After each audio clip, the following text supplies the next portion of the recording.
Добрый вечер, шановное спадарство. Паўсюль субота, а на Белсаце аб'ектыў.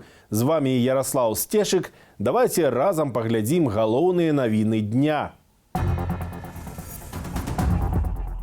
Коронавирус у Доме милосердности. Из постояльцев 2/3 больных у нас. Мінздароўя падае дзіўную статыстыку інфікаванняў і смяротнасці. Карантин зникае апоўдні. Пришел документ официальный, что не будут отправлять людей дома и платить им. Киев пусціў грамадскі транспорт. Фестывальнага лета не будзе. Ситуация показывает, что просто это отсовывание ў часе там, на некалькі тыдняў, але ўсё одно приводит до пераноса. Лучше уехать в деревню, озеро, пляж, отдыхаешь себе и никого не трогаешь. Міністэрства аховы здароўя зноўку рапартуе, што за дзень у Беларусі на каронавірусную інфекцыю захварэлі прыкладна 900 чалавек, а памерлі 4. Статыстыка не адпавядае таму, што людзі бачаць на месцы, калі хвароба ахоплівае цэлыя сем'і ды калектывы. Гэтак у Доме міласэрнасці ў вёсцы Імянін на ковід хварэюць і пастаяльцы, і працаўнікі з дырэктарам. Анастасія Русецкая працягне. У Доме милосердности под Кобрыном выбух коронавируса. Уведены 2 месяца тому карантин и рашучие заходы супраць распаўсюду эпидемии не уратовали. Если говорить о количестве заболевших, у нас 8 сотрудников болеют, в том числе, опять же, и директор наш Игорь Александрович, он болеет. Но из постояльцев 2/3 больных у нас.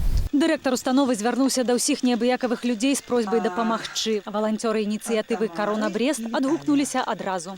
Спасибо вам, девочки, огромное за ваш труд, за вашу заботу, за вашу помощь. Очень надо. Спасибо. Тым часам у Берасці гатэлі прапаноўваюць нумары для самаізаляцыі. У гасцініцы «Бух» 5 адмысловых нумароў паўсталі на прапанову галоўнага санітарнага доктара гораду. Паслугай замежныя турысты пакуль не скарысталіся. Наверное, по причине дороговизны, хотя номер, допустим, одноместный, вот у нас 30 рублей на человека. Но если изолироваться на 2 недели, возможно, это не всем по карману. За апошнія сотні у Беларусі зафіксаваны 941 новы выпадак коронавіруснай інфекцыі. 4 заражаных памерлі. Ад пачатку эпідэміі ў краіне інфекцыя пацверджана больш чым у 35 тысячаў. Ахвярамі хваробы сталі 194 чалавекі. У трагічны спіс трапіў і галоўны патолага-анатам Гарадзенскай вобласці. Міхаіл Зубрыцкі памёр напярэдадні ў рэанімацыі. Ён быў заражаны коронавірусам. Інфармацыю Белсату пацвердзілі некалькі крыніцаў. Згодна з афіцыйнай статыстыкай, узровень смяротнасці ад коронавіруса ў Беларусі адзін з самых нізкіх у свеце, усяго 0,5%. Ці вераць лічбам беларусы? Я считаю, что больше. Потому что мне вчера позвонили сегодня, вчера человек 35 лет шел и, говорит, упал, и все легкие сгорели в Бобруйске. На 50% и верю, и не верю. Один день вроде верю, один день не верю. У нас никогда правду не говорят официально. Поэтому мы не верим. Кто как считает статистику, тут мы в этом разобраться очень сложно. Спрэчныя звесткі аб колькасці загінулых з'явіліся напярэдадні. Падчас вебінару беларускіх медыкаў была прадэманстраваная статыстыка смяротнасці ў рэанімацыях менскіх бальніцаў, дзе лечаць ковідных пацыентаў. На канец красавіка памерлі 117 чалавек. Паводле ж статыстыкі Міністэрства аховы здароўя на 1 траўня па ўсёй краіне памерлі 93 чалавекі. Тлумачэнне дзіўных лічбаў медчыноўнікі маюць. Туды ўключаныя не толькі выпадкі пацверджанай інфекцыі COVID-19, але і тыя верагодныя выпадкі, калі ў працэсе ўдакладняльнай дыягностыкі дыягноз каранавірус быў зняты і былі выяўленыя пнеўманіі і іншай этыялогіі. Нягледзячы на дадзенае тлумачэнне, відэа вебінару на Ютьюбе было выдаленае. Анастасія Русецкая, Белсат. У Киеве пачаў дзеяць другі этап паслаблення каранціну. Сёння зноў распачаў працу наземны гарадскі транспарт. Таксама гарадскія ўлады дазволілі працу дробных крамаў. Юлія Лабанова. Аўтобусы, тралейбусы, маршруткі ды першыя пасля каранціннай паўзы людзі на прыпынках. А 12 раніцы па звыклых маршрутах у Киеве зноў пачаў хадзіць грамадскі транспарт. Сталічныя жыхары з нецярплівасцю чакалі гэтага моманту.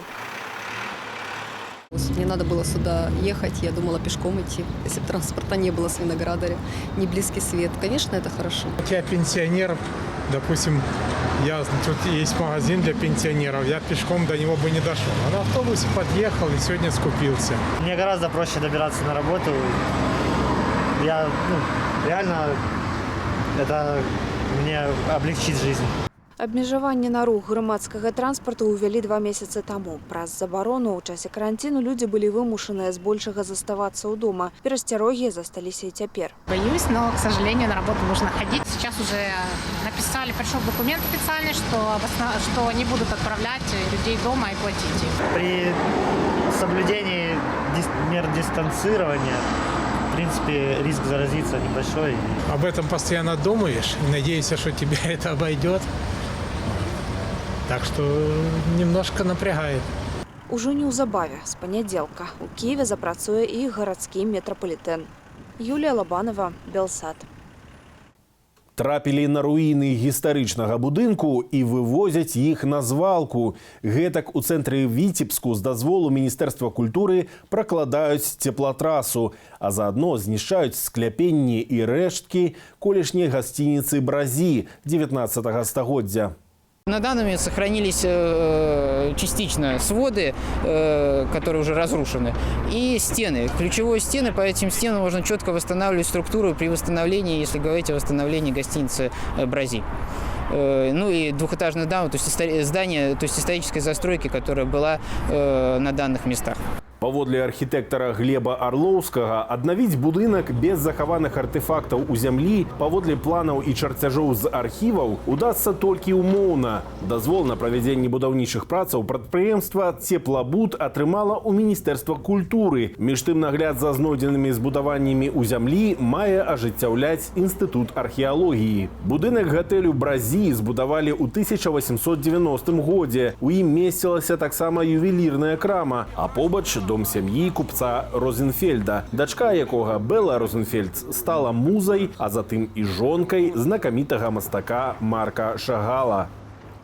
А мы вяртаемся да пандэміі каронавіруса, якая прыносіць не толькі беды, але і сюжэты для творчасці людзям мастацтва. Цягам 2 месяцаў жывапісцы, перформеры, скульптары стваралі працы для праекту «Самаізаляцыя ОФ», які абвесціла менская прастора Moving Art Factory. Белсат выступіў інфармацыйным партнёрам праекту.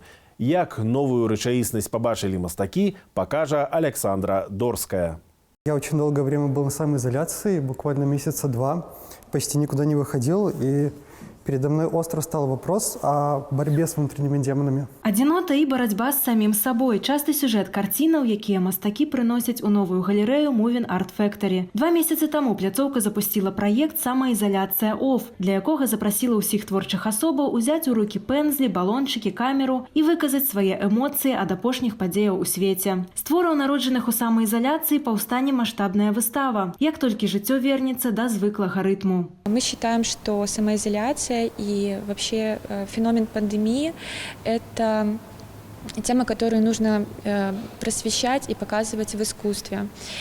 И поэтому для нас отсутствие даты и отсутствие времени проведения мероприятия, наоборот, скажем так, не ограничивает никакими рамками. На заклік тварыць у крызіс адгукнуліся 70 аўтараў, тэатральныя рэжысёры, фатографы, музыкі, дызайнеры. Працэс яны фіксавалі ў відэадзённіках у інстаграме. Шмат хто паспрабаваў сябе ў новых жанрах. Харэограф Вольга Лабоўкіна стварыла відэаэкспазіцыю, а паэт Артур Камароўскі перформанс, падчас якога спісаў 30 сшыткаў. Стрыт-артыст Яўген Ковік, вядомы сваімі мураламі на Кастрычніцкай, малюе на сцяне галерэі льва або кота, хатняга апекуна ў самаізаляцыі. Тэма пандэміі гучыць по-разному. Это как бы волнует всех, и художников в том числе. Поэтому вот какие-то мысли, ассоциации, образы рождались сразу автоматически. Вот эта вот работа, которая сразу за мной стоит, масляная, цветная, она вот...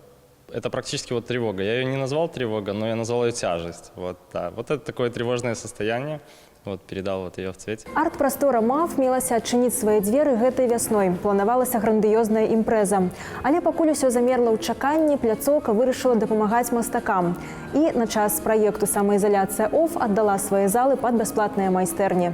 Арт-прастора, што размясцілася на апошнім паверсе заводу «Гарызонт», уключае ў сябе тэатральную залу, пляцоўку для заняткаў йогай і танцамі, сансет-бар у кубінскім стылі і, вядома ж, вялізную галерэю. Цікава, што яна не мае сценаў, таму творы будуць раскладаць і падвешваць на адмысловых канструкцыях. Заснаваў пляцоўку ў Менску бельгійскі бізнесовец Этьен Ватье.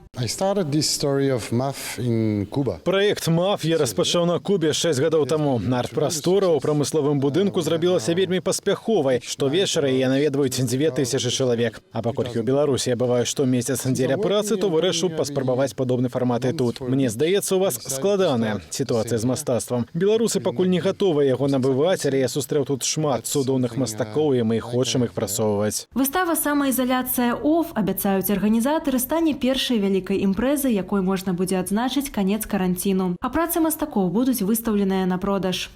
Александра Дорская, Белсат. Фестывальнага лета ў Беларусі не будзе. Арганізатары паступова адмяняюць канцэрты, фестывалі ды музычныя імпрэзы. Як будзе гучаць гэтае лета, прыслухвалася Наста Каханович. Звычайна заклееныя афішамі тумбы цяпер пустыя. Канцэрты і фестывалі адмяняюцца прынамсі на 2 месяцы наперад. Але арганізатары жнівеньскіх фестывалей «За вёска» і «Рок за баброў» усё ж спадзяюцца правесці свае імпрэзы. Некаторыя імпрэзы пераносяць у онлайн-фармат. Гэтак робіць гарадзенскі фэст бардаў «Зялёны гран-пры». Некаторыя, як вуліца Ежа, плануюцца на жнівень. А адзін з буйнейшых «Літбір» анансаваў перанос імпрэзы на 2021 год. На лета перанеслі і фестываль «Уикенд» з новым радыё. Але нават тыя летнія імпрэзы, якіх яшчэ не перанеслі, верагодна, ўсё ж не адбудуцца. Ситуация показывает, что просто это отсовывание ў часе там, на некалькі тыдняў, але ўсё адно прыводзіць да пераноса. Пакуль прагнозы сумныя і выглядае на тое, што фестывальнага лета ў Беларусі не будзе. У адсутнасць фестываляў і канцэртаў дакладна не збіраюцца адмяняць пакуль хіба толькі славянскі базар. Што плануе рабіць моладзь улетку? Лучше уехать в деревню. Озеро, пляж, отдыхаешь себе и никого не трогаешь. Это для меня как лучший вариант, если здесь все отменяется. Ходить на лужайку, лежать, загорать, смотреть сериалы. Все. Мороженое кушать. Надеюсь, что скоро все восстановится. К осени, может быть, планирую сходить на концерт, если получится. Тых жа, хто ўжо набыў квіткі на перанесеныя імпрэзы, музычны эксперт заклікае не здаваць іх цяпер, а захаваць. Гэтак можна падтрымаць канцэртныя агенцтвы, якія аказаліся ў цяжкім эканамічным стане. Наста Каханович, Белсат. А ў Аўстралію, дзе заканчваецца восень і набліжаецца зіма, прыйшоў сезон вялікіх хваляў. У паўднёвым Уэльсе каля Сіднею сабраліся ахвочыя і паглядзець на вялікую ваду, і асядлаць яе на сёрфе. Як катаць па акіяне, глядзім без каментара.